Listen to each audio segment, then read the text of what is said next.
Hey, hello, everyone joining today's MA online information session with Condé Nast College of Fashion and Design. We're going to give you about a minute or so to comfortably join this session as I see people coming in, which is great. And then we're going to start. In the meantime, perhaps you could just let me know either in the chat function or the Q&A, which you see at the bottom of your Zoom screen, whether you can hear me well or whether we're having some technical difficulties. Let's hope we're not. Anyone, please let me know. Oh, yes, you can hear me. Yes, thank you, Lyubov. Thank you, everyone. Yes, wonderful. Thank you. So, okay, everyone can hear us. That's a good start. So throughout this session, the way that it's going to run, I'll introduce everyone in a second, of course, and then we're going to move on to presentation where we talk a little bit about the college and then the courses, and then we'll have admissions as well. We also have today visa compliance. So if anyone's interested in that particular topic, you can ask your questions, and the expert is with us today. And throughout the whole of the session, feel free to drop your questions either in a chat or a Q&A box at the bottom of your Zoom. If you put it in Q&A, it's easier for us to track. But if you want to ask like more personal question, perhaps just to the panel, feel free to use the chat, and we'll hope to answer all of your questions. Okay, so I'm going to start with introducing everyone. I'll start with myself. So my name is Agata, and I'm the head of brand for Condé Nast College of Fashion and Design.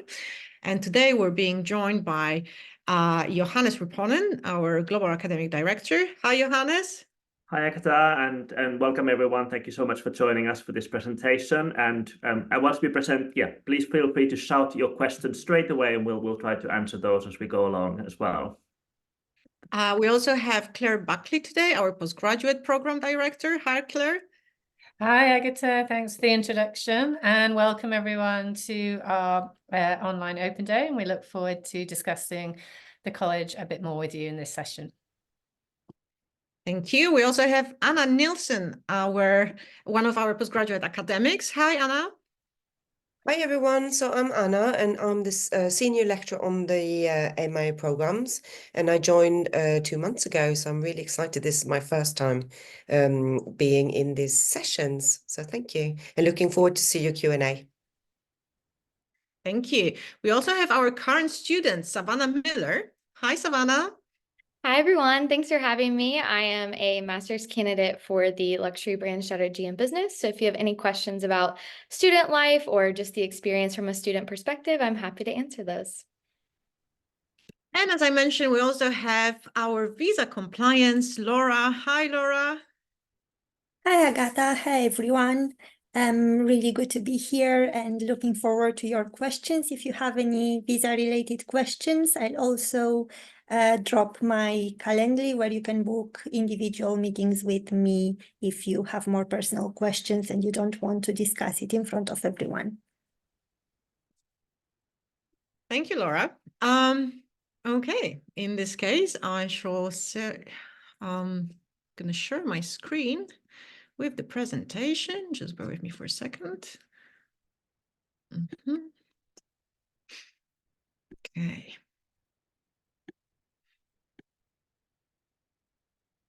Okay.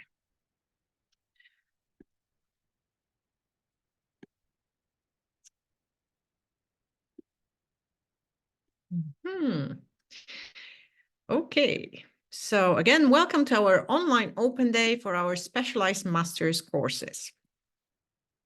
And let me start by introducing the college. So we're Condé Nast College of Fashion and Design, and we come from Condé Nast Publishing, who, as you can see here from the slide, are the publishers of such iconic titles as Vogue, GQ, New Yorker, Wired, Vanity Fair, and many, many more.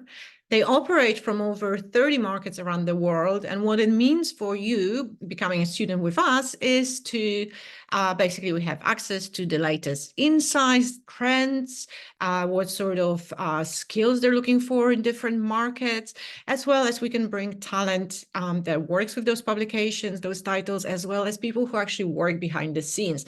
And it's all to bring you closer to this fashion and fashion media industries and help you realize what opportunities are available for you after graduation, because this is a massive industry that people don't always know much about. And here we have a little snippet from Anna Winter. And we're bringing it here to you because from September 2024, towards the end of September, we will actually change the name of the college to Vogue College of Fashion, just so you know.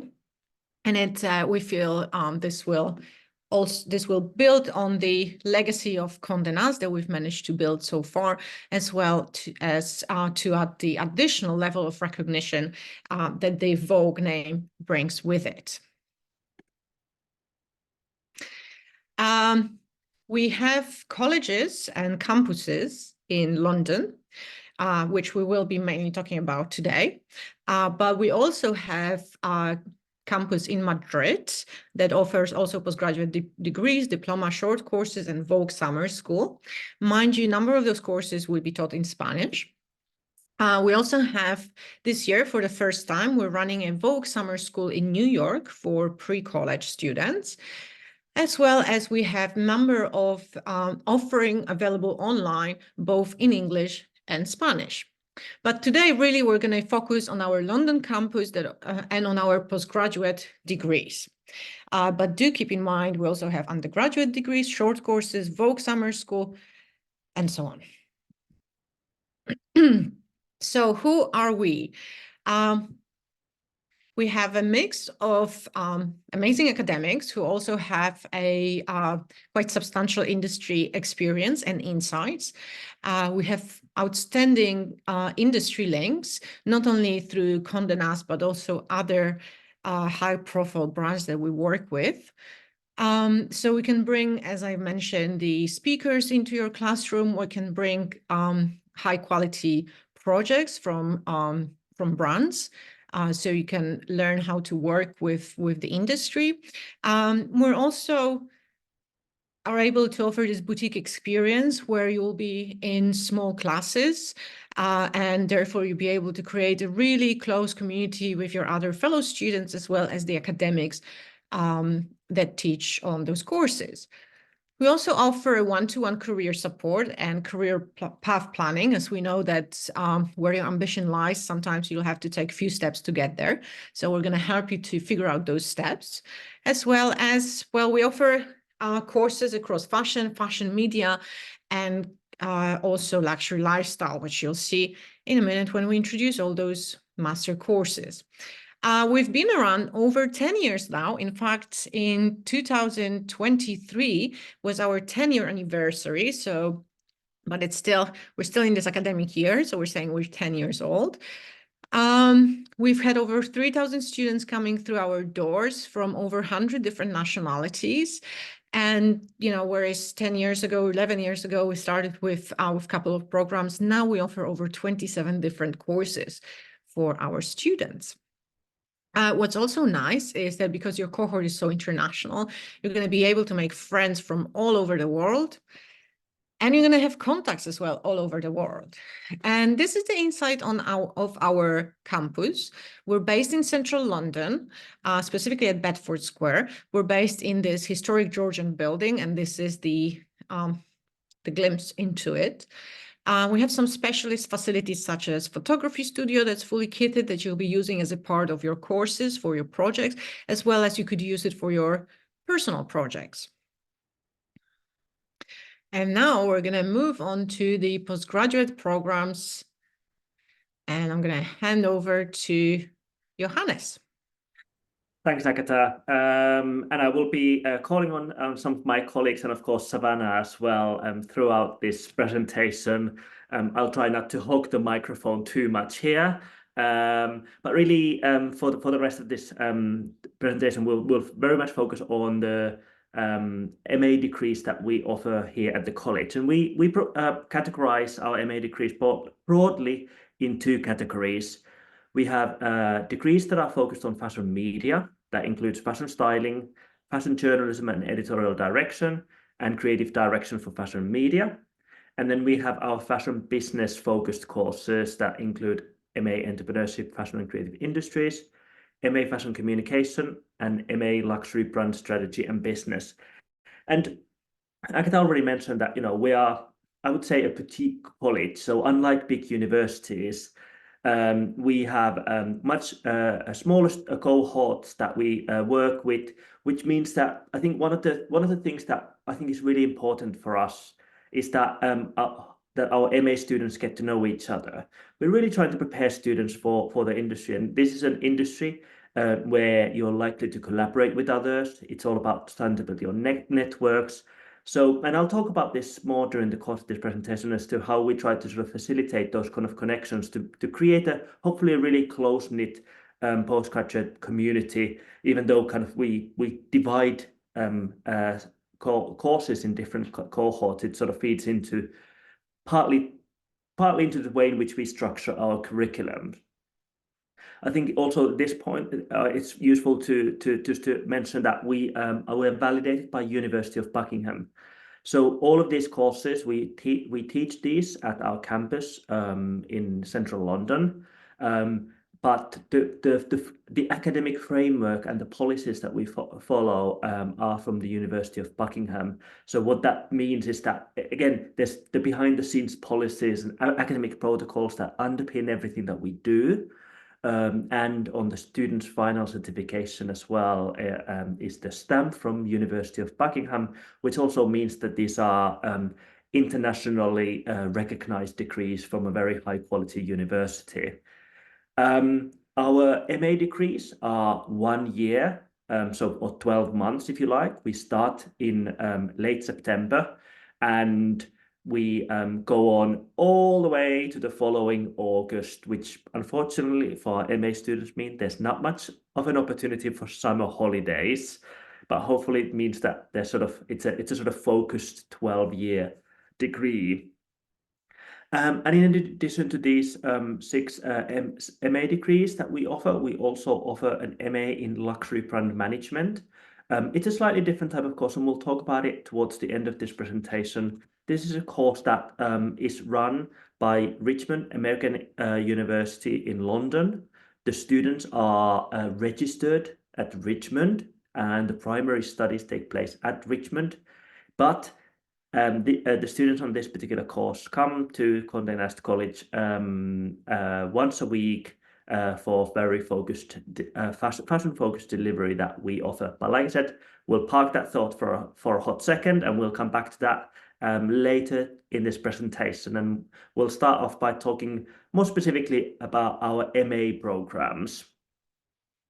And I think the first slide we have is the least sexiest slide, but it's a little bit complicated, but hopefully a visualization of the structure, or at least my attempt to visualize it. So as I already mentioned, our MAs are 12 months. We have 4 10-week terms that take place during this time. And really why I'm visualizing this is to sort of illustrate that we have a number of modules that students take that are program or subject specific. So if you're studying styling, if you're studying journalism, luxury brand strategy and business, or whatever it might be, you have a number of modules that are very specific to your discipline. But then there are also a number of modules that are common to all of the MA degrees, such as the critical research, understanding audience, which is where all of our MA students study together. And that's what really the starting point for that was like, how do we provide core skills in not just research, but one of the common thing that runs through across all of our courses is that our students need to know who their audience is, who's the reader, the viewer, the shopper, the buyer, the listener, whatever. So how do we enable students to develop understanding around, how to understand audiences? But equally, because it's one of the first modules that students do at this, they start with us. The benefits of bringing the cohort together is really about building a community. And I hope we'll come back to this, and I'll ask Savannah maybe later on. But I get the sense that our students are not territorial around subject disciplines, but in fact I would like to think and hope that they straight away develop friendship across all of the different cohorts. Maybe I'll come to Savannah straight away to get either confirmation, yes, that's true, or maybe you violently disagree at this point, and it's totally not true. No, it's definitely true.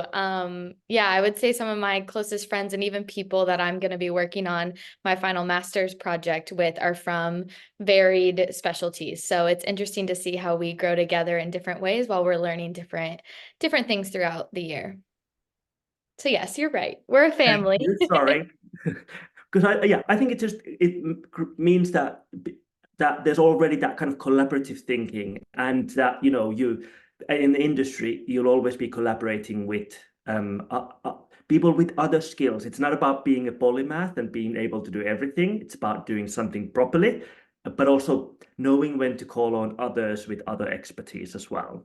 But so that's what hopefully this diagram sort of helps to illustrate. And of course, just to mention before we start to talk about the courses, all of our courses culminate into final master's project, which is really the kind of the biggest piece of work that students do as part of their studies. It's a self-directed project. Actually, our students have started to work on this now, which is then students showcase this particular work as part of our graduate exhibition that takes place during London Fashion Weeks in September, which just is I think a really lovely opportunity to finish the course, but also for students to show some of the work that they've created as part of this the final master's project to not only family and friends, but also to the fashion industry as well.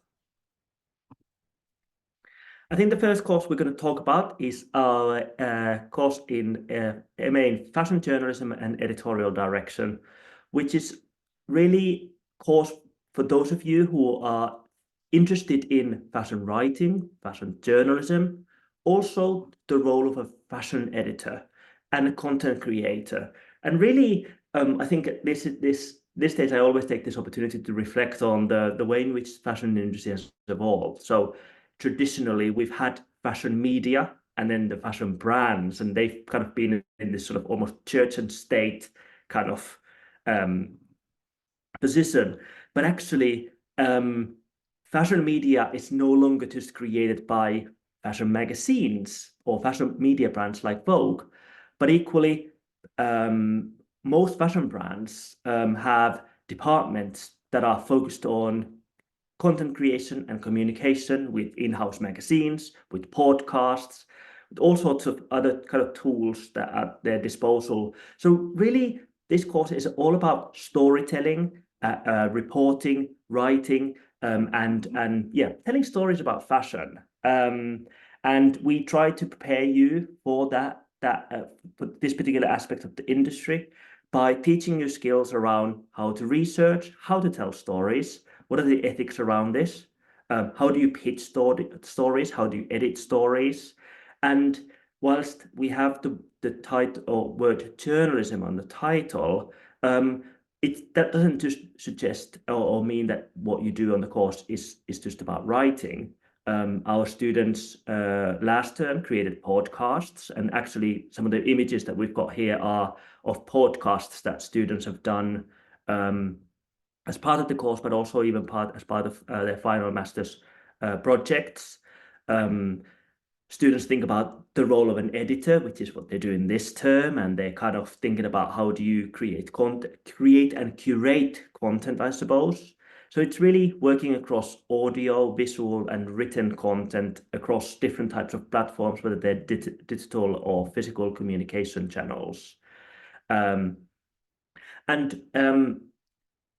always think about like doing your master's degree. is part of a longer journey. I sometimes use the metaphor of climbing up the stairs with just one step in this long journey that you're on. So really, for those of you, if you're thinking about your long-term planning, if you're wanting to be a journalist, a writer, a content creator with particular focus on kind of media, fashion, and lifestyle brands, if you're interested in those kind of roles within fashion publications, whether they are about commissioning, editing, editorial development, even management kind of roles within content creation. I think this could be the course for you. I think what we try to focus on, and I think it's hopefully the case for all of our courses, and I say this quite often, even during the start of the courses, we don't have like a Vogue-shaped cake mold that we try to put everyone into it. We're always trying to, and that's partly, I think, reflection of the boutique nature of our colleges. We're trying to encourage our students to find their voice, to find their kind of their direction. And even when it comes to things like writing, you know, we're encouraging students to try different types of styles, start to play on their strengths. And again, another thing to note is even though we have the word fashion with a capital F on most of our course titles, I think we at the college we think about fashion as a very broad concept. It doesn't just mean clothing. We have a lot of students who are interested in, even on kind of journalism course, who are interested in beauty, lifestyle, wellness. So I think there's a broader kind of a world around fashion that we are often encouraging students to explore if that's relevant and if that's something they want to develop. So that's a little bit about our MA Fashion Journalism course. I think next up is our MA in Creative Direction for Fashion Media. Got it right. Which I suppose if fashion journalism is about storytelling with words, this is about storytelling with visuals. It very much focus on visual communication, user experience design, and graphic design. So how do you creatively direct a world around fashion? How do you become an innovative, again, the word storyteller? And you can work across multiple platforms using tools like communication design or interface design or art direction skills in order to conceptualize a brand. Somebody in the position of a creative director might be thinking about how does a brand look? How does it feel? What's the experience like for somebody to enter into that world, whether it's through a variety of kind of interfaces, whether it's in-store, online, physical, digital, experiential, and how do you pull that all together? And that's really what this particular course is about. In a way that for our journalism degree, we're really interested in applicants who are interested in writing and have maybe some experience on that or content creation. Here, kind of interest in visual culture, I think is really key because a lot of what students do here is to do with image, experience, graphics, art direction. And in a similar way, if we think about fashion journalism and we're thinking about that journey, what are you working towards? So the potential career prospects from this particular course are avenues such as, maybe you're interested in becoming a graphic designer and you're wanting to work in an art or visual department. A lot of brands, so a lot of fashion magazines have got their visual departments that are focused on things like art direction, image production, but equally, all fashion brands have got creative teams that are in charge of doing e-commerce shoots, curating the website, thinking about advertising campaigns, thinking about the image of the brand. So there are a variety of different avenues that you could explore as part of this. And actually something that I don't think we've mentioned yet, but all of the images that you're seeing on the slides were created by our students. And one of the things that we try to do quite a lot at the college is also things like live projects. So I think in the previous slides we had we showcased a project that our creative direction students did. I think it was last year with Stella McCartney, where they were tasked of creating some Instagram content for the brand. So again, just an example of the types of projects that students do. And really, I would say our focus on all of our courses are practical skills around, and really therefore preparing for the industry. But all of that is also underpinned by rigorous academic skills. After all, we are doing master's level education. So for those of you who are more practically minded, I'm sorry to say, unfortunately, there are some academic essay assignments as well, but hopefully they are designed in a way that actually allow you to interrogate the industry from different perspectives. So they're not removed from allowing you to think about the practices that you might cultivate in the industry, but there are some academic assignments. I just wanted to mention that. And I think at this stage, maybe I'll hand over to my colleague Claire to talk about our next course, which is our MA in Fashion Styling. Thank you, Johannes. So continuing from Johannes's discussion around creative direction, fashion styling is also a visual storytelling. It's about creating stories that can relate to editorial, to media, to fashion houses, to celebrity, personal styling, still life, sport, image. As you know, in the last sort of 25 years, it's sort of really dynamically grown in its role and sort of the awareness of what a stylist does. Stylists are consultants. And within this program, we really kind of start to think about, in some aspects, the vocational practical skills that you would need. Very much you would need to understand research, ideation, building narratives and concepts, ideas. So looking at concept development, shoot production, thinking about all the aspects that go into styling, which is locations, casting, creative production, alongside like your communication with how the traditional system works with designers, PRs, press days, but also navigating in terms of in a university experience, the collaboration modes and methods you need in terms of building up. It's, as Johannes was sort of talking about, obviously there's aspects of your project and you're owning your own research and your projects, but you're also collaborating across the programs here and also externally. Partly there's the professional practice and thinking about, understanding the framework of all the other creative professionals that would feed into the future of the sort of possibilities and realms of working as a fashion stylist. In some of the briefs, it's thinking about the brand identity or a creative brief.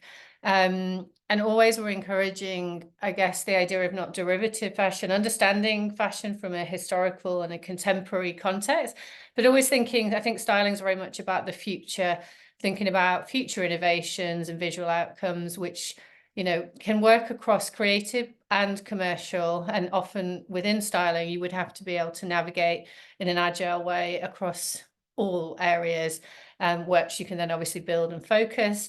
And also thinking about the changes to the editorial now, branded content, editorial. And as I said, I think now it's also there's an expanding within celebrity, within sport, within culture. Styling ultimately is also about understanding culture and working inside and outside of fashion. Testing, experimenting. There is a physicality to styling as you explore, I guess, your own visual identity, what it is to work as a creative practitioner, but also understanding whilst you will develop your own kind of, I guess, visual approach and your nuanced sort of style that people understand how you work as a stylist, you'll also have to translate and that for a variety of clients and briefs, just as it works in the kind of fashion and media industries today. Within the course, you will develop a portfolio of creative work, that sort of demonstrates your skills practically as both a stylist and image maker. Thank you. So on the course, the career sort of prospects could be about editorial roles where you'd work for publications, broadsheets, but also could work with studios, independent fashion, brands, and image consultancy can really work between, as I said before, music, sport. It's kind of like that it's obviously global, and it can really sort of something that you would develop like during the time you were here is thinking about your direction, because there are many different aspects that you could partake. Pursuing roles in visual content creation, styling for fashion or media brands. And again, it's kind of the entertainment industry. All of these aspects, I think, are becoming much more aware of the role of the image and the power of the brand alliance and image creation and styling and the aesthetic needed, and sort of the importance with that in the wider sort of roles of sort of fashion and sort of within culture. So this is the course that you would both sort of think about alongside what Johannes was saying. You'd also do your critical research. You need to contextualize as your work and written work as part of your study, thinking about your research methods, the importance of research, especially within the kind of master's level. Whilst there are, creative production and practical and vocational aspects to this course. So it's kind of combining this specialist approach to styling from an industry and an academic context. So yeah, I hope that gives you a little insight into the MA in fashion styling. And I think I'll pass back to you, Johannes. Perfect, thank you. And that takes us nicely more towards our fashion, business, and then entrepreneurship focused programs. And I think we'll have to start with the diagram again, but hopefully I don't have to talk about this in more detail. It's just a sort of similar visualization of how our business-focused degrees work. It's in the same way as with media. There are program-specific modules, but there are some common modules that where the fashion business students work all together, but equally modules where all of our MA students study together. And as with the media courses, the degrees culminate into the final master's project that students have started to work on now, that are displayed as part of the final graduate exhibition. The first course we're going to talk about is MA Luxury Brand Strategy and Business. And I think I'm going to go straight to Savannah, because Savannah is studying on this particular course, and I think she can probably tell you what the course is about in a much better way than I ever would. So I wonder, Savannah, if you could, tell a little bit about what you've been doing. And I know that you're working on quite an exciting industry project, which I'm sure we can't disclose, but it's quite a big household brand that you're working with at the moment. But yeah, I'll pass it over to you if you've got, because I'd be curious to hear your reflections. Thank you. So I would definitely start off by saying that luxury brand strategy and business is a really beautiful culmination of a lot of the different degrees into one. So we started term one focusing on marketing and communication strategy for the business, but we're also learning about the different verticals within the industry, specifically within luxury. So you're looking at financials, you're looking at how luxury businesses operate in today's society, but also how you can future-proof them in 5 years. So looking from an academic standpoint, we're looking at what historically has been done and then applying that to our projects that we are currently working on. In term two, we focused more so on business models and the actual luxury industry as a whole, specifically looking at different brands, which was really interesting to see how they cross with different fashion brands, but also luxury can be cars, it can be wine, their home decor. You can kind of take it in any direction that you want.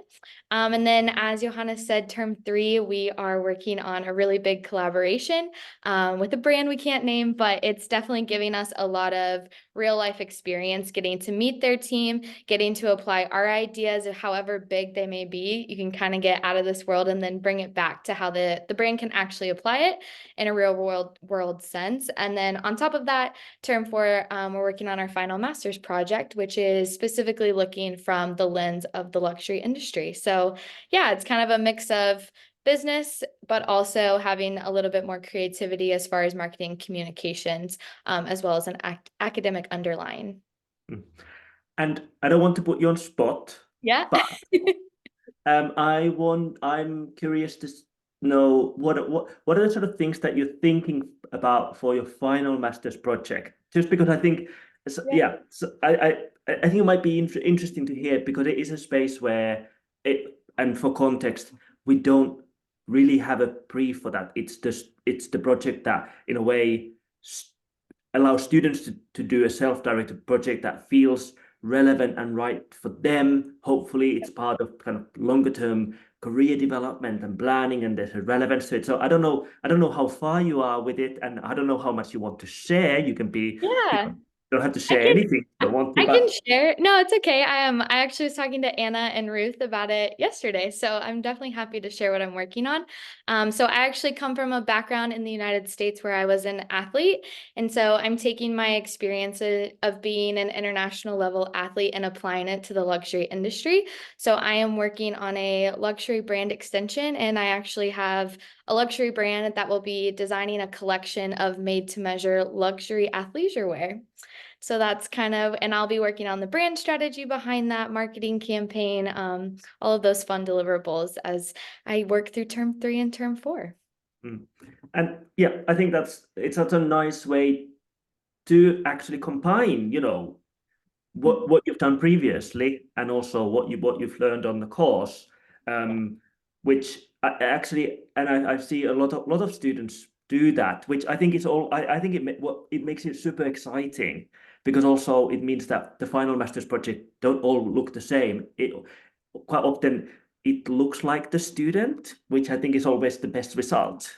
Yeah, and I think hearing from a lot of my classmates as we all start to progress in our ideas, it's interesting to see how their experience from their childhood and upbringing is represented throughout those projects. And so it's so fun to see how we all vary in different ways.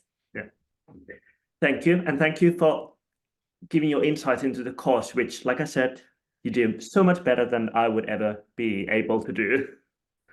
And I suppose before we move on to the next course, what might be useful to know is just the types of kind of career prospects for this particular course. So really, the focus is strategy and business, but students might progress on to kind of more marketing, PR, promotions, or communications type roles. Some students have launched their own luxury-focused businesses, or some students are perhaps more leaning towards things like kind of branding and PR. Savannah, I don't know whether you can mention what your longer term plans are like. So what are the types of roles that you are interested in going to afterwards? So definitely interested in specifically luxury brand strategy, but also I have a background in corporate communications before I started at the Condé Nast College. So looking also in another direction of being a part of an agency that helps tell brand stories. Yeah, so there's lots of different options and verticals you can tap into, but I think for sure brand strategy and marketing communications is where I'm leaning towards. Cool. Thanks for sharing. And actually, I think that's also useful because, like I said, always like the course titles are always quite a good clue as to what are the things that you're going to be learning, and choosing an MA degree it's a big life decision. You're dedicating a year of your life into studying, so it's good to think about like what are your long-term goals, but equally. This is my toolbox metaphor. So for each course, you learn different types of tools or different skills. So what are the skills or the tools that you need in your toolbox in order to move forward in your career? Because all of the different MAs have got slightly different. They all focus on fashion and luxury and lifestyle, but you'll come away with different types of tools that should hopefully be useful for you as you move forward with your degree. Perfect. I think the next course is MA in Entrepreneurship, Fashion and the Creative Industries, which I think is slightly different from all of our other courses in that it is about entrepreneurship.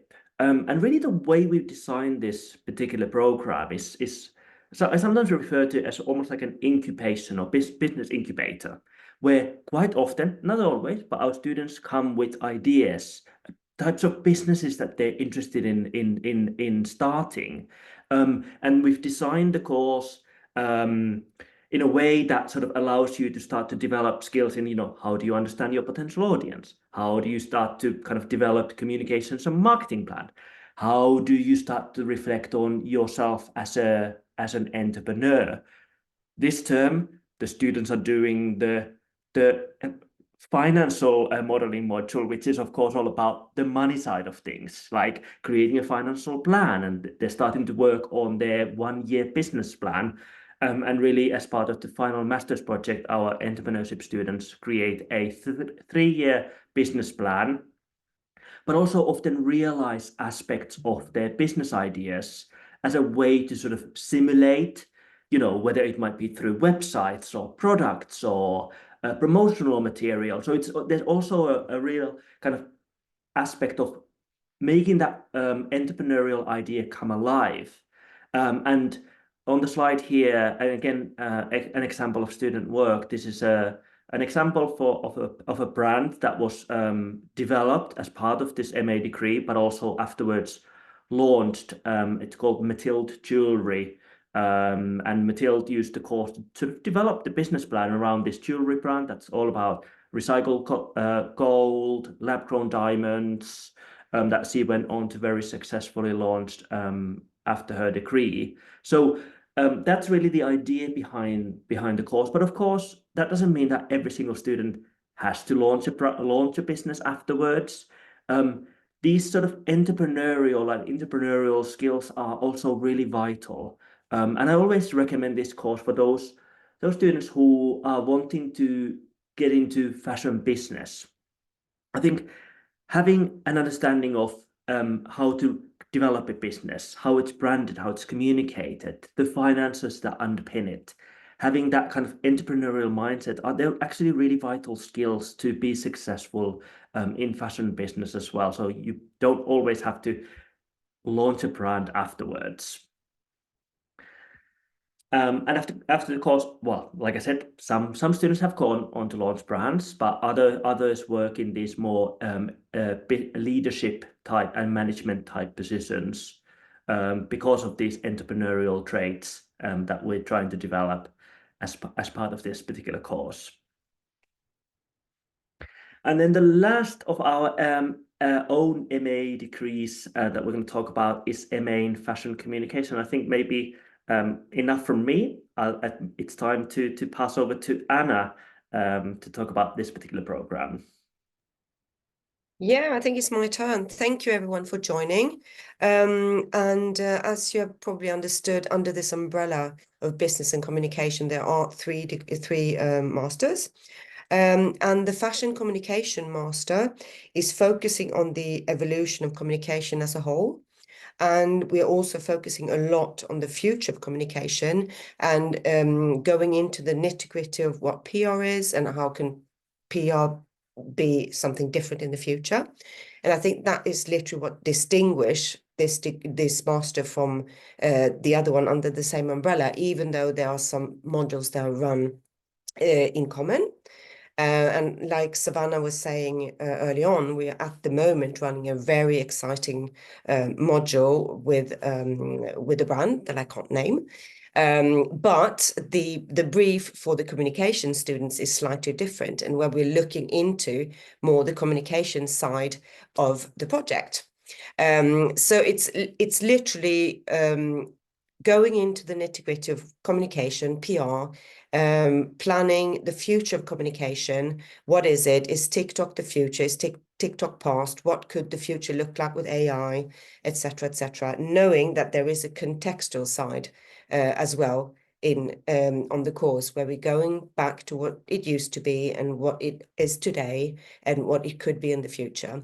So it's literally about a challenge and positively contribute to shaping the future of fashion communication.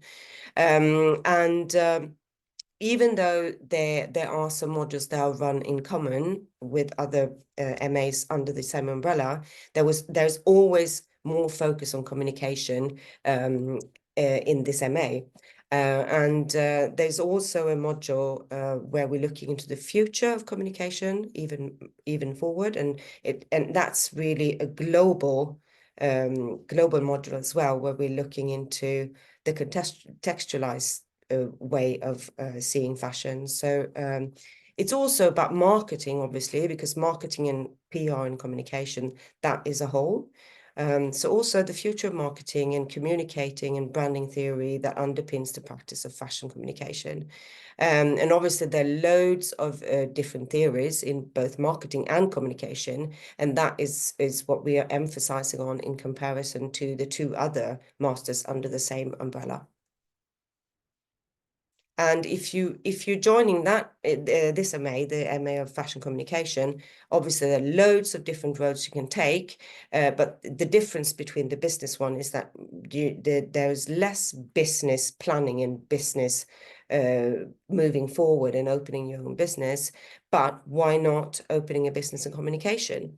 So if you're pursuing a route after this MA, it could be in PR, marketing, branding, or promotion, or why not opening your own PR agency or marketing agency, creating an app and make yourself famous through an app or a website. But it's also a very important point to underpin is that you can work in trends, future thinking and innovation, whether it's in fashion communication and in business in general. So it's a really good MA if you want to understand the complete umbrella of fashion communication, the past, the present, and the future of communication. Perfect. Thank you, Anna. Before we'll talk about our last MA program, I want to take this opportunity to just to mention kind of a few additional pieces of information that are common to all of our MA degrees. So one of the things that obviously I use this sort of staircase metaphor, or that like doing an MA degree is part of a long-term journey that you're on. Really, we try to start to get the students to think about, you know, what is going to happen after their studies as soon as they start with us.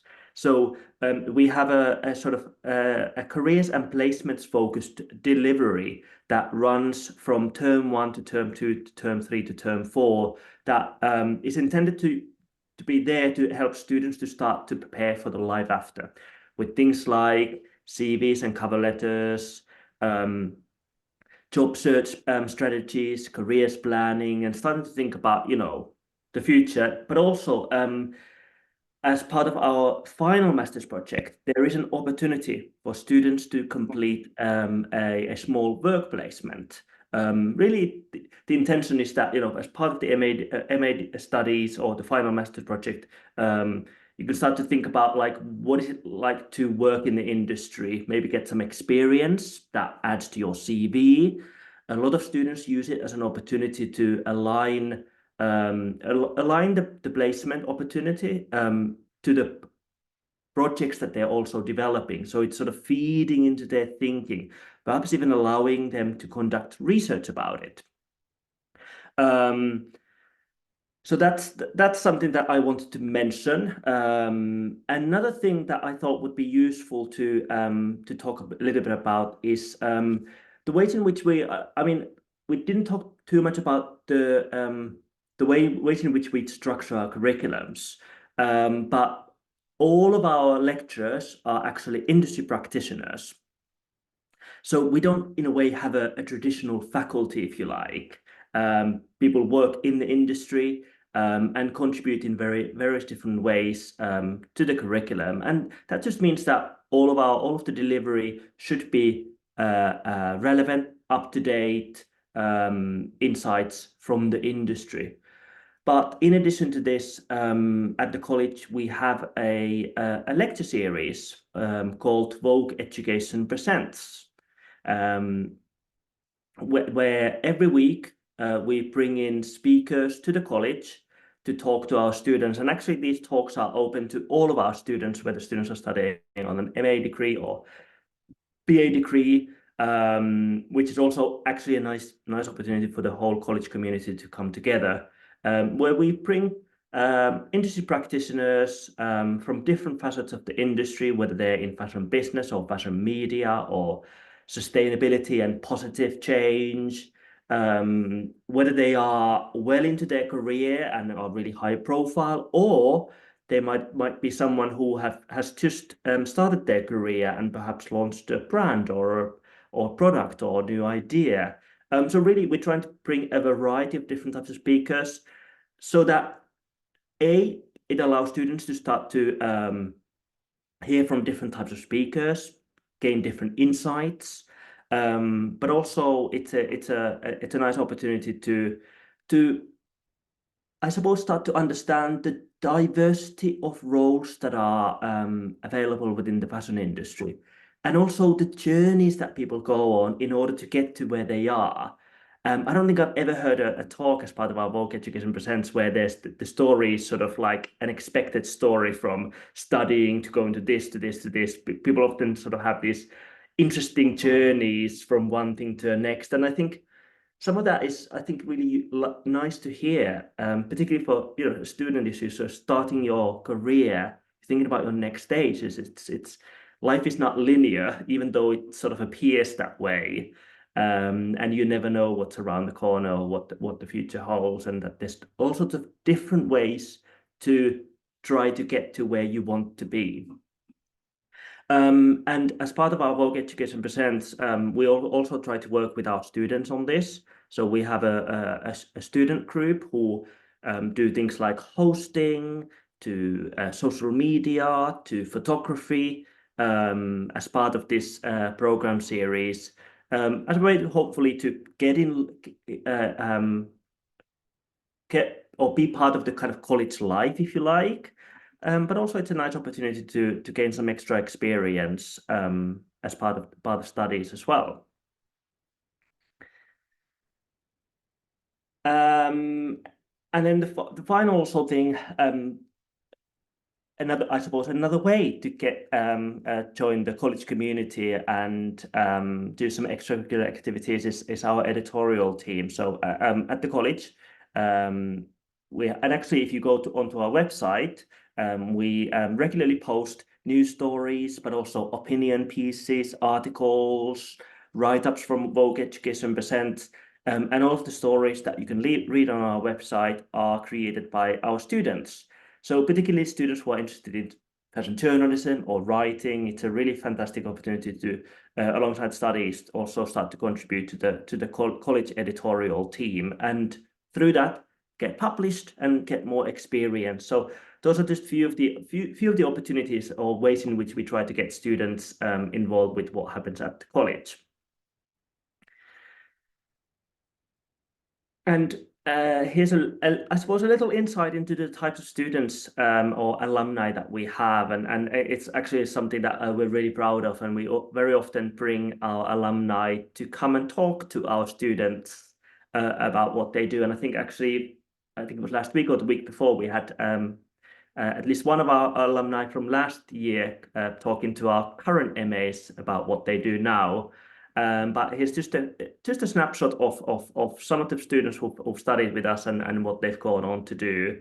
And it's actually really nice because there's a variety of different job roles students have gone on to. Quite often students go back to, we have a very international student body, and students come and study with us from all around the world, and then they go back to their home countries to really actually some successfully securing really a fantastic job. So I'll use Alexa Chacon here as an example, who came to study with us a few years ago on a Chevening scholarship.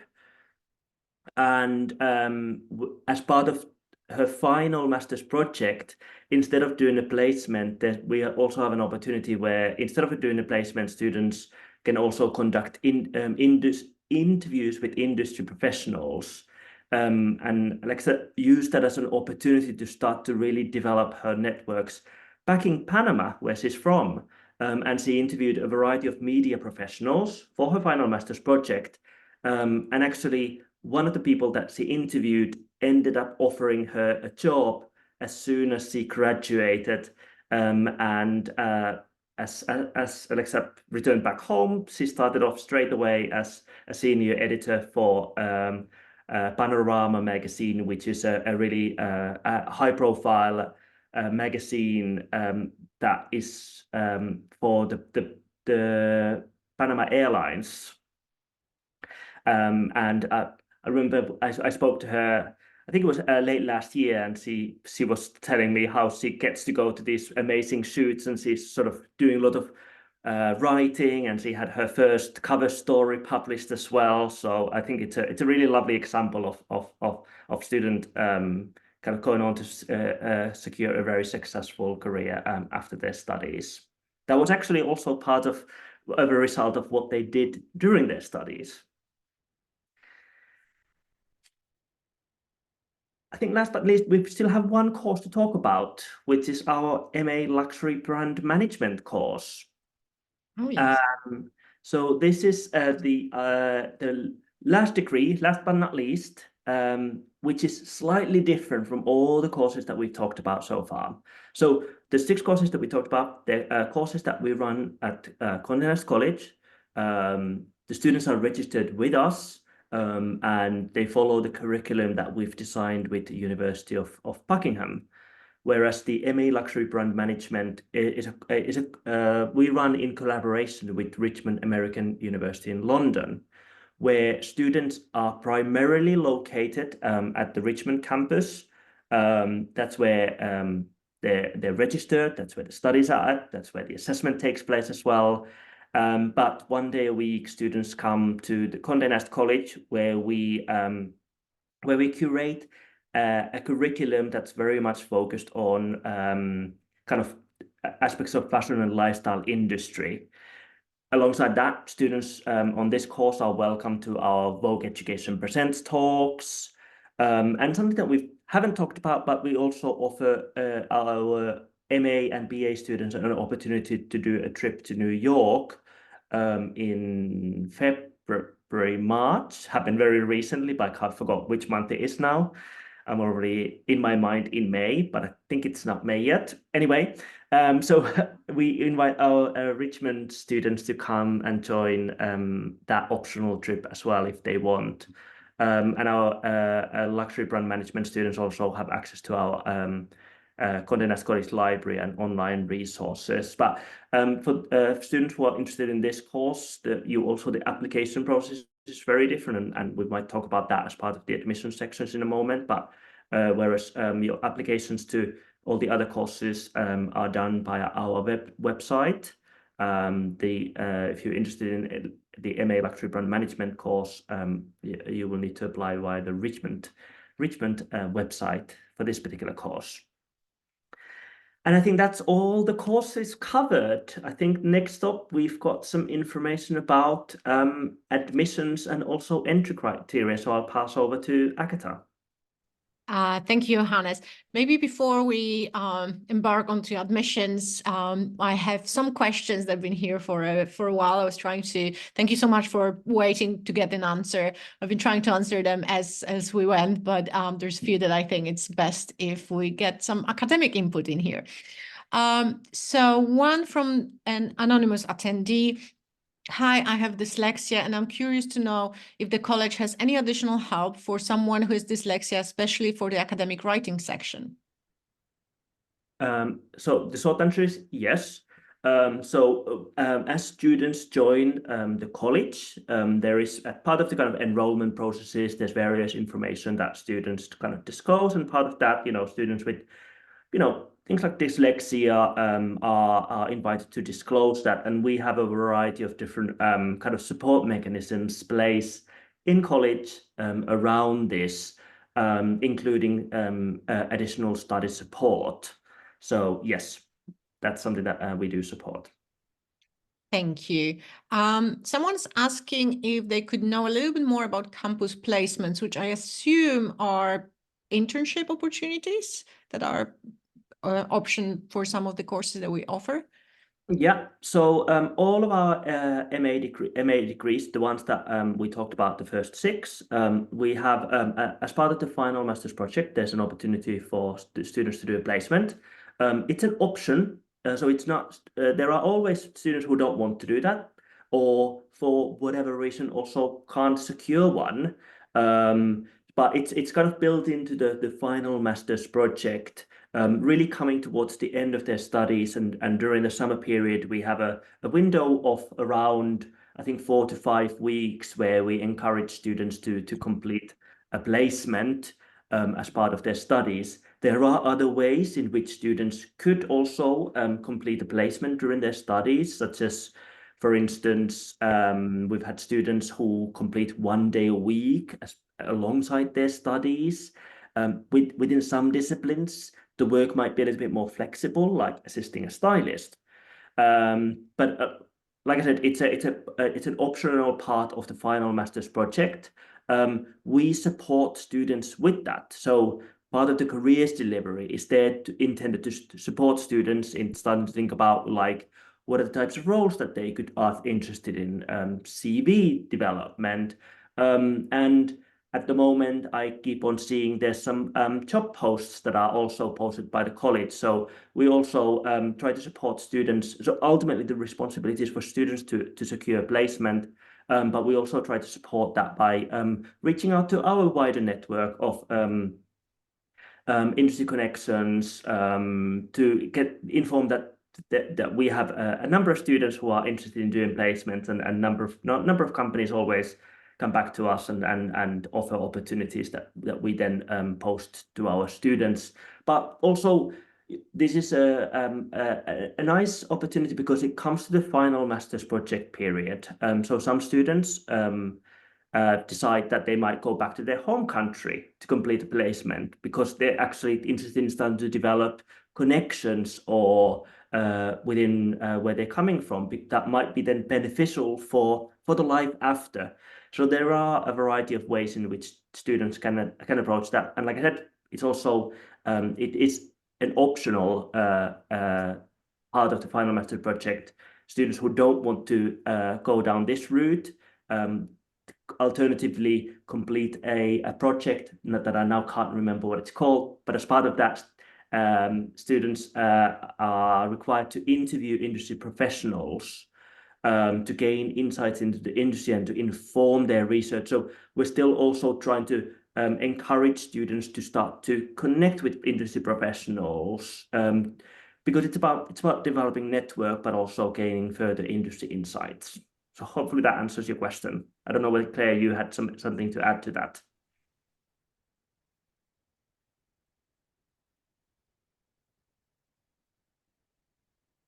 You're on mute, so Sorry, thanks, Johannes.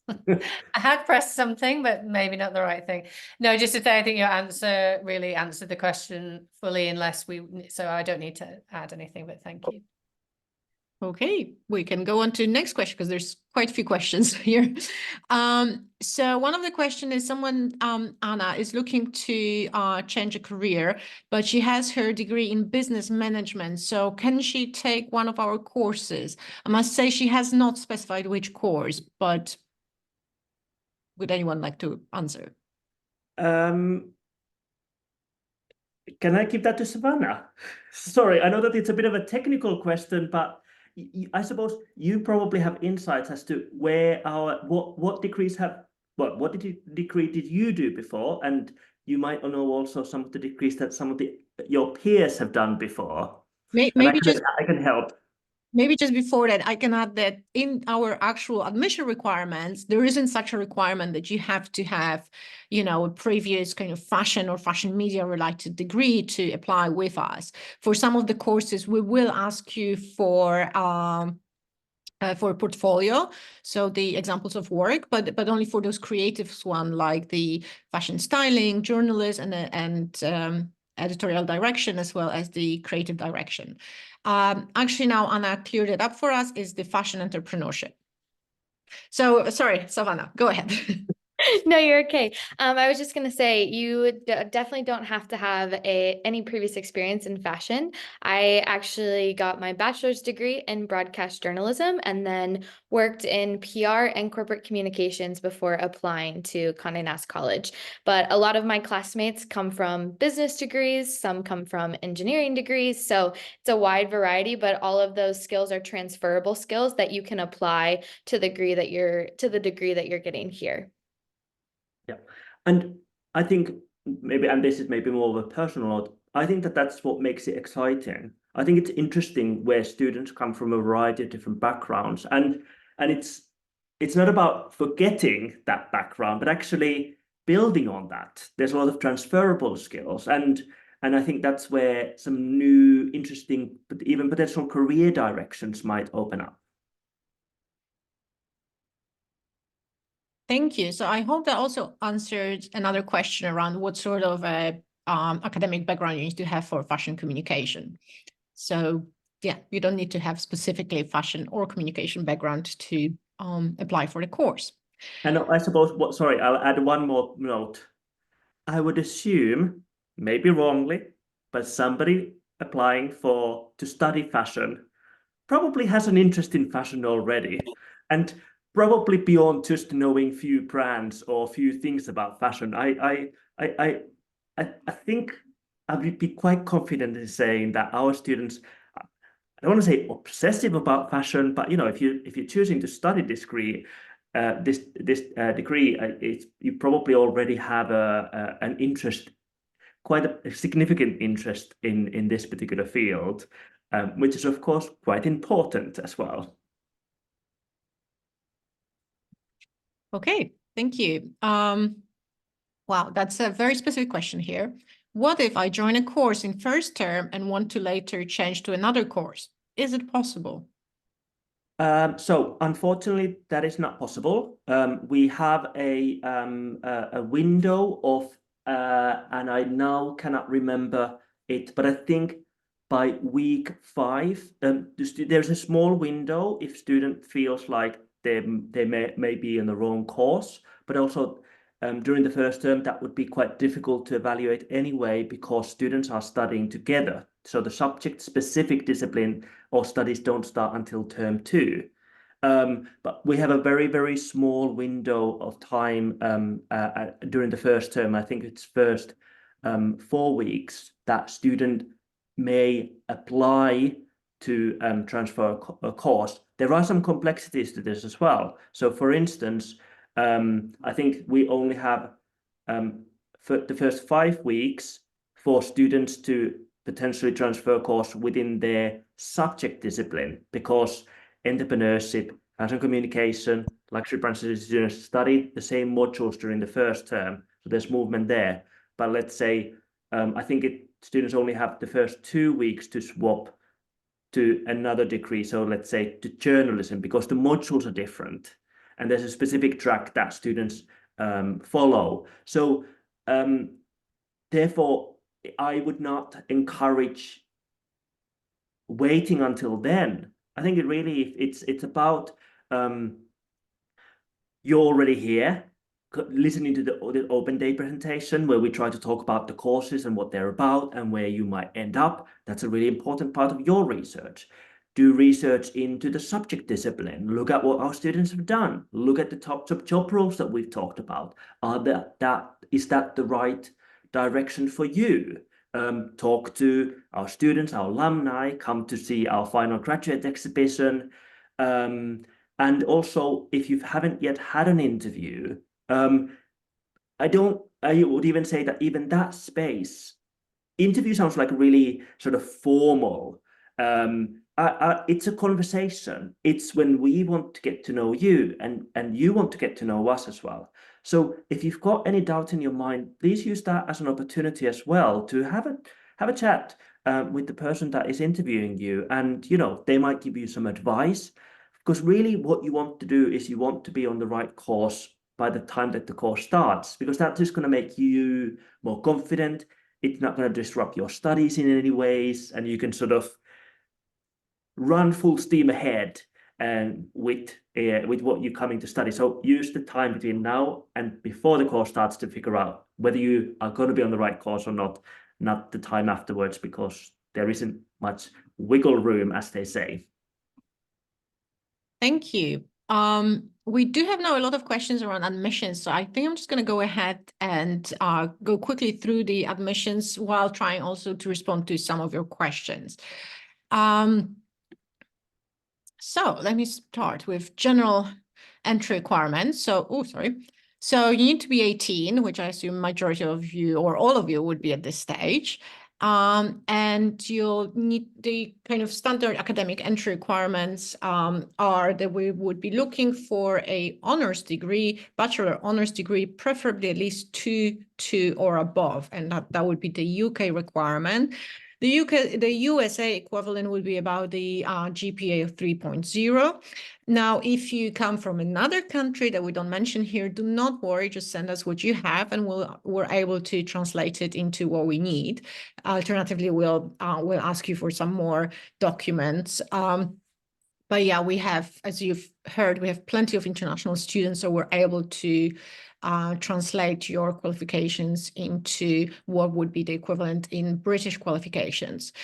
International students whose first language is not English or haven't studied in the majority English-speaking country, you will be asked also to take an English language test. It could be IELTS, academic, level 6.5 with a minimum of 6.0 in each component. But we do also take other English tests, other English exams, which are listed on our website. Okay, the application is online. You do not need to pay anything to apply. We will require a copy of your passport to prove both your age and identity, as well as the nationality. We will ask you for the copies of your transcripts and your certificates. So basically, we want to see what sort of grades you had in your previous academic education. We might ask you also a UK NX statement of comparability. We will ask you to write a personal statement when we'd like you to talk about yourself, why you particularly want to do this course, how does it fit into your future plans, your career plans. And for some of the courses, the ones that we've mentioned, the creative courses like the fashion journalist and editorial direction, fashion styling, as well as creative direction, we will ask you for examples of your work. Now, saying that, it doesn't mean that you've had to have previous experience or studying in this particular area. You could potentially set yourself a challenge and prepare the appropriate examples of work to submit as portfolio. Now, someone has asked, would you accept, and perhaps this is something that Johannes would help with. I think we would absolutely accept that. It sounds very interesting. But would you accept as a portfolio a project that would incorporate presentation of fashion collection using 3D design technology, me as a producer, directing team of graphic designers, and 3D development team? Which course are we applying for? Unfortunately, it's not mentioned. Oh, wait, what would it be best way Creative direction. Lubov, if you're still on the call, if you could let us know which course you're specifically asking about. I think they've just mentioned creative direction. Okay. In which case the answer is yes, see. that's a good example of something that, if it was journalism, that could be, we may have to have a conversation. However, for creative direction, I think that sounds like an appropriate type of work. Okay, perfect. I'm just going to answer your question, Lubov, here, since we're on your question. So you're applying for Chevening Scholarship for September 25. Are our courses still available for Chevening? Yes, generally they are. I cannot attest to the deadline for Chevening scholarships. I know they kind of make decisions quite early in the year, so please double check their website. what are the timelines for applications. But yes, absolutely. For the last few years, we've had a Chevening student. I mean, one of the alumni that you've seen, Alexa, who's now in Panama. She was, for example, one of our Chevening student. And when is it that you can earliest apply for September 25? I expect we're going to open applications for September 2025 in October of this year, as soon as we complete our intake into 2024. And we tend to process applications quite quickly within a couple of weeks. There is also an interview that we ask you to attend. So yeah, apply as soon as possible. Okay, let's move on to the next part of this presentation. So the personal statement and the example of work. So creative example of work. For creative courses, we will require a portfolio or examples of work. It's one and the same, as well as the 500-word personal statement. If you are looking at the more business-focused masters, we would then ask you to write a bit longer personal statement of about 1,000 words. And we'd like to get to know you a little bit through your personal statement, get to know your motivations, get to know your plans for the future, and also like to see that you are indeed interested in the particular subject area that you're looking to study with us, so that we know that you are serious about it and committed.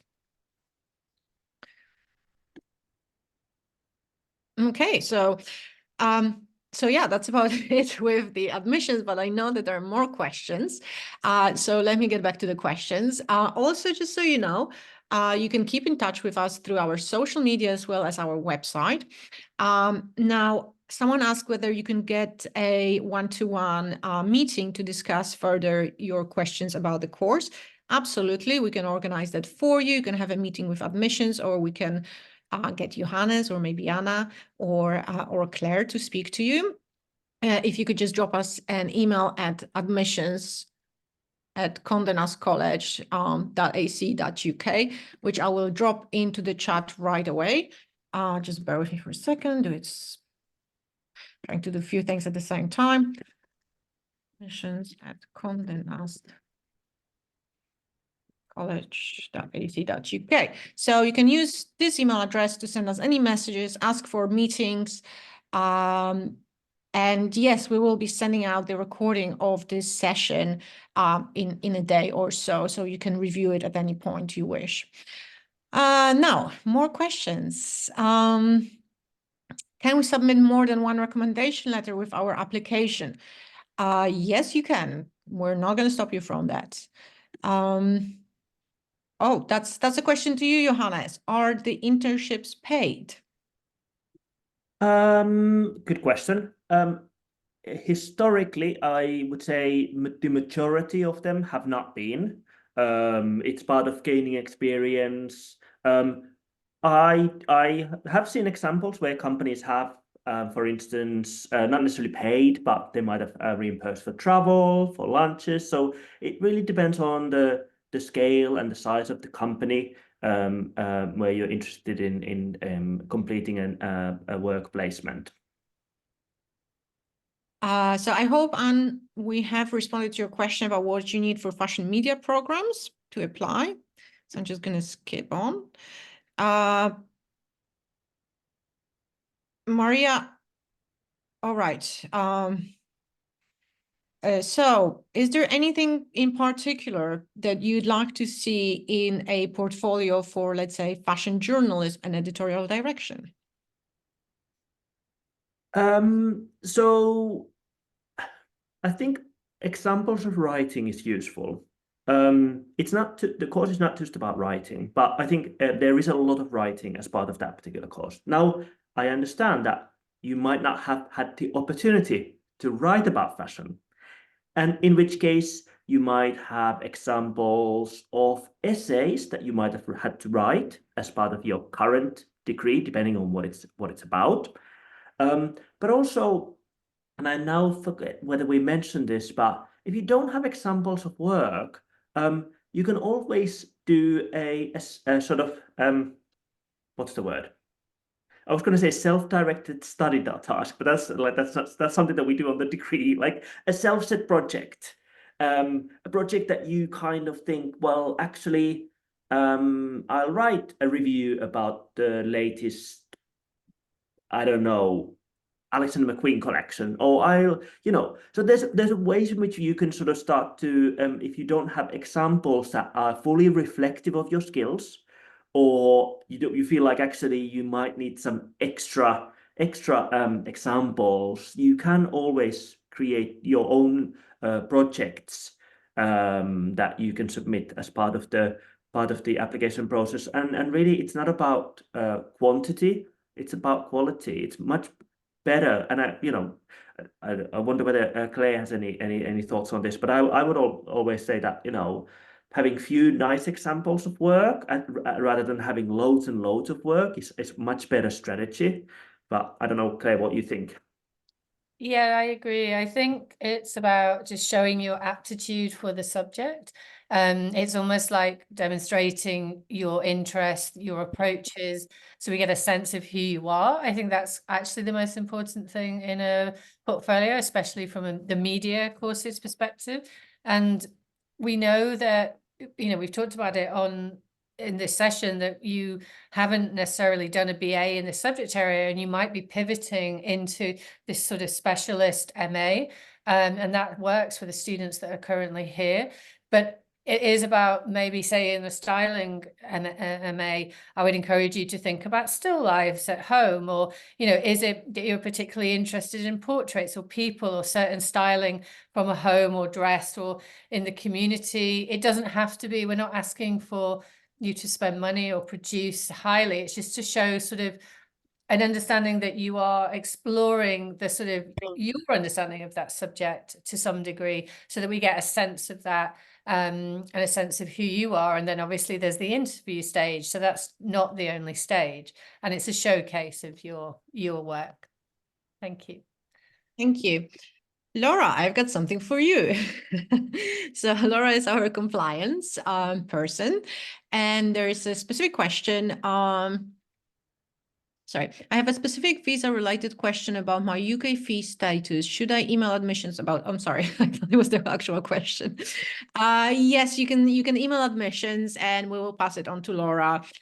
There's another email address that you can also use specifically for visa compliance, and perhaps Laura, you could drop it into the chat, so you can directly contact Laura with any sort of immigration related questions and kind of CASs and visas related questions. Thank you. Sorry, do you accept financial aid, and are there any scholarships available for prospective students? So unfortunately, as it is now for this year, September 2024, our students are not eligible for financial aid, nor we have any scholarships available at this stage. We might potentially for September 2025, it is something that we're definitely looking into, but I cannot confirm anything at this stage. I would suggest keeping an eye on the website, and as soon as we'll have anything, I'm sure we'll be talking about it quite a lot on the website, because we know how important this is for you, our future students.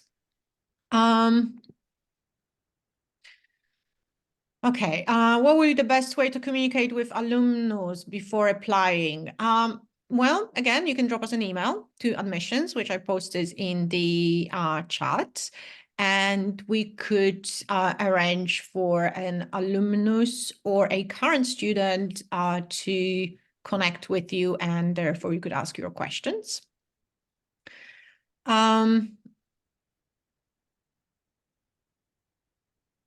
Right. Sorry.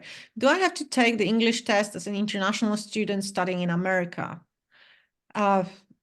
If you completed your first degree in the US, fully in English, then I expect we will not ask you to take the English test. And I see Laura is nodding. That would not be a problem for visa purposes, right? Okay, so no, you wouldn't have to take. Thank you. As long as you have a degree, a completed degree in the United States, then you don't need to take an English test. Okay, thank you.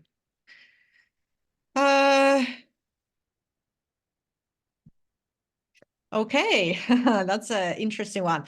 If one is looking to be a fashion stylist and creative director, which course would you recommend?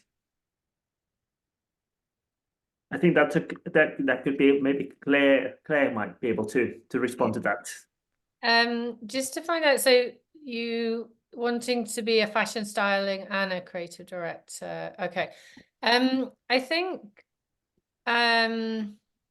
there is some crossover because within styling you do think about the creative direction and the visual communication, but I think it depends. Like styling is more it's not just clothes, but clothes on the body, still life, practical kind of, there is a materiality around it. And as we discussed before, you could work in many different aspects of the industry, but I think for creative direction, you would be looking at kind of thinking also about graphic design and maybe sort of art and visual departments. And people that are stylists become creative directors. And sort of there's different kind of roles within creative direction itself.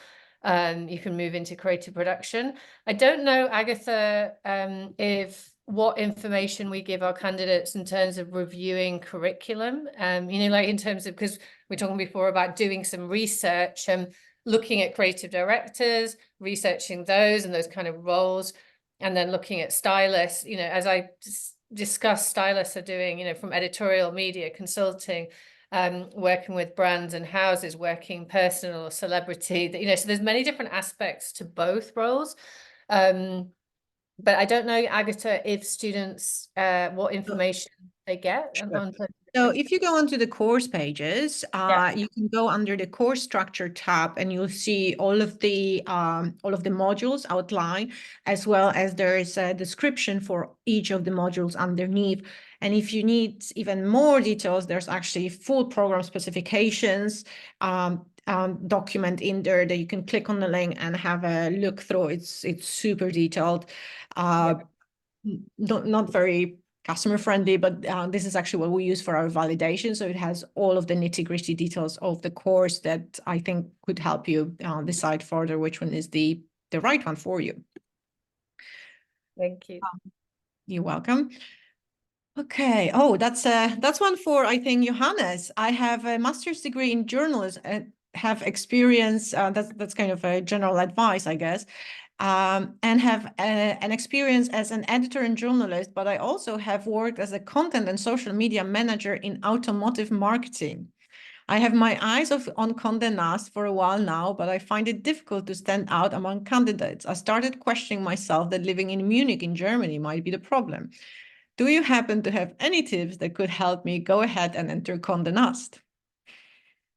It's very specific questions. I must say we don't necessarily work in hiring for Condé Nast, so we can't always give you all the insights because we simply don't have them. But please, Johannes, if you have. Yes, of course, here I would talk about the value of education. And actually sometimes, I mean, a lot of our students come to us because they are pivoting in their careers. And I mean, I would say this, but I think investing time and space, brain, mental, physical, into education is a really valuable opportunity, particularly if you've come to that stage in your career where you're thinking about your options and there isn't necessarily like the right answer straight in front of you. As I get mentioned, because we don't work in Condé Nast HR, I can't advise you on that. But certainly if you're thinking about kind of these bigger life decisions and pivoting, something, and you've joined this call probably for a reason, because we're talking about education here, you know, using that as a space to potentially pivot, I think is a good opportunity because it in a way gives you a year to develop different types of skills, to challenge you potentially in different ways, that might make you more employable. Well, no, not might, because I strongly believe in doing an MA degree, and there's actually a huge amount of research around this as well, makes you more employable, because you are specializing your skills. But also, I think there's also that difference between MA and BA students. You know, you've already done probably a degree, and also a lot of our students have already worked in the industry. So you come with a very different focus, and usually more focused, with this kind of very specific goals. And I think that's, and giving yourself a year, I think it's worth that, considering that we all have to work until we're like 80 anyway, until we can retire.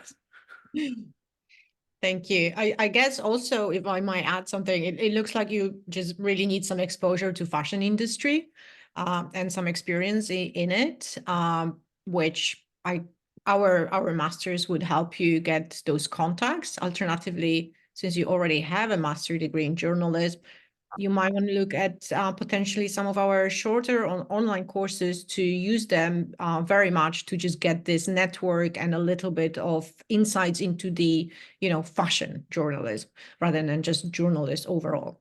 Yeah, good point. I hope that helps. Do we have specific company partnerships who aim to recruit from the Condé Nast College before graduation?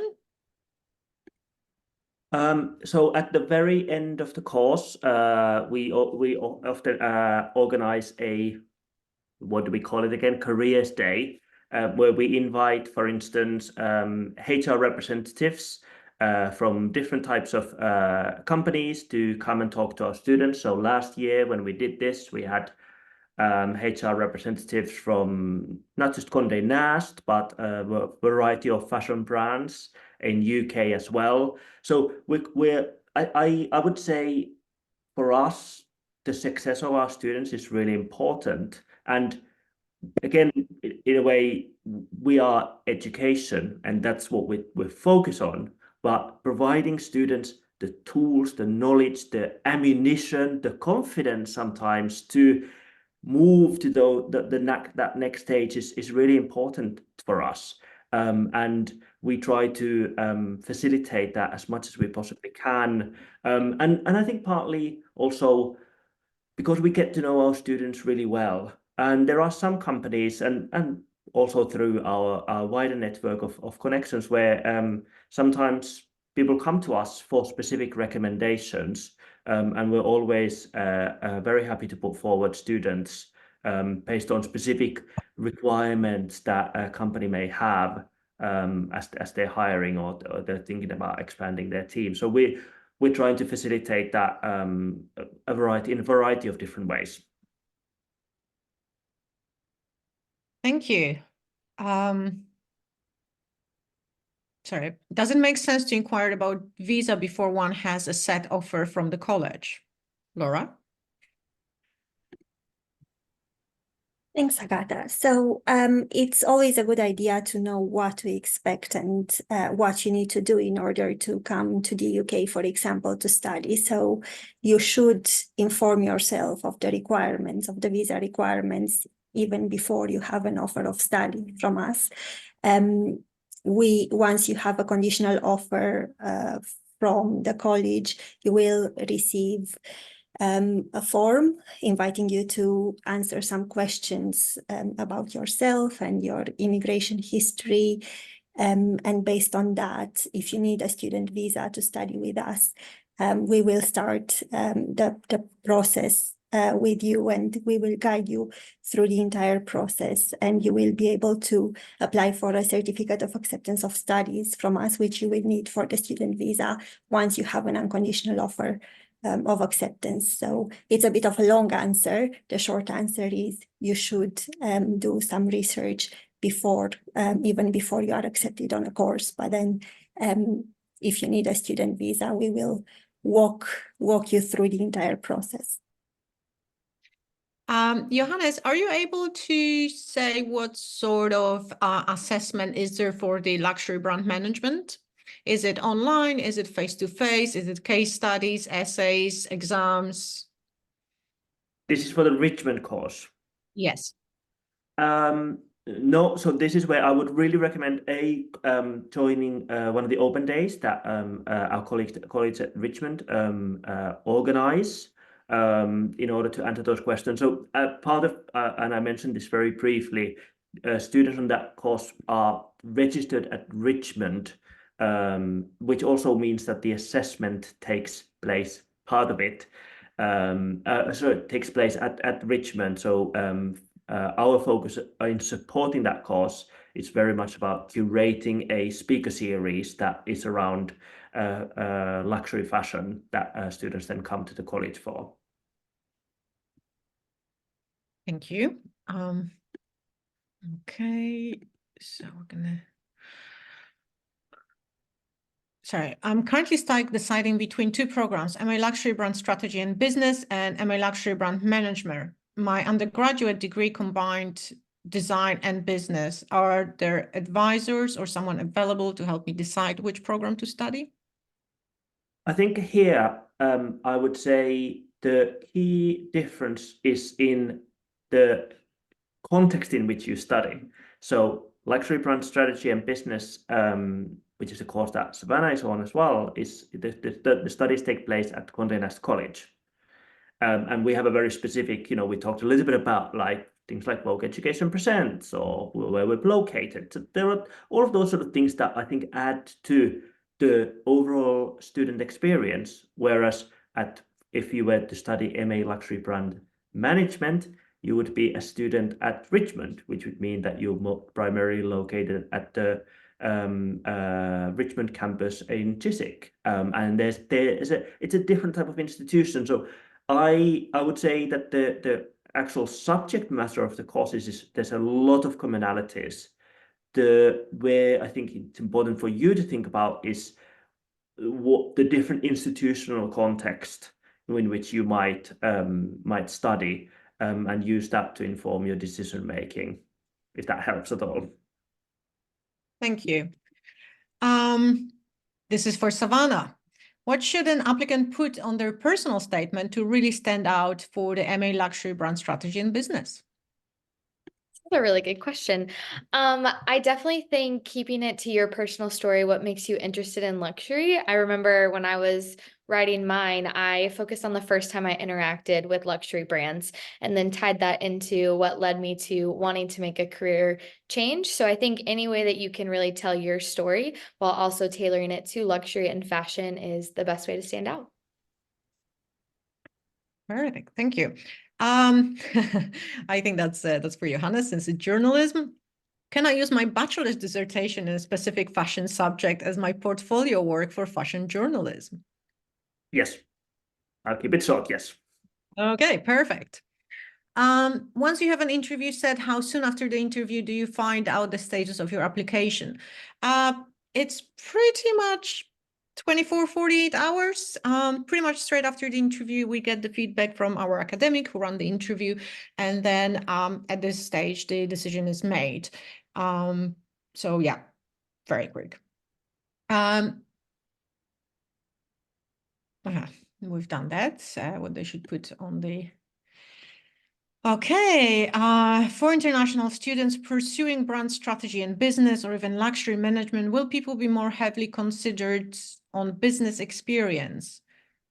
From the admission point of view, not necessarily. Yeah, it will be, that's why we're asking you for a personal statement and for the transcripts, and then there's an interview so we can have a much fuller idea of you as a person and you as a student, and then we can decide. Of course, if you have experience, that's fantastic. Please add it to your application. I'm sure it's going to add value, but it is not necessary. It's not required. Let's put it that way. Okay. Rosella, I can see your questions, but I must say I do not understand what you are asking for.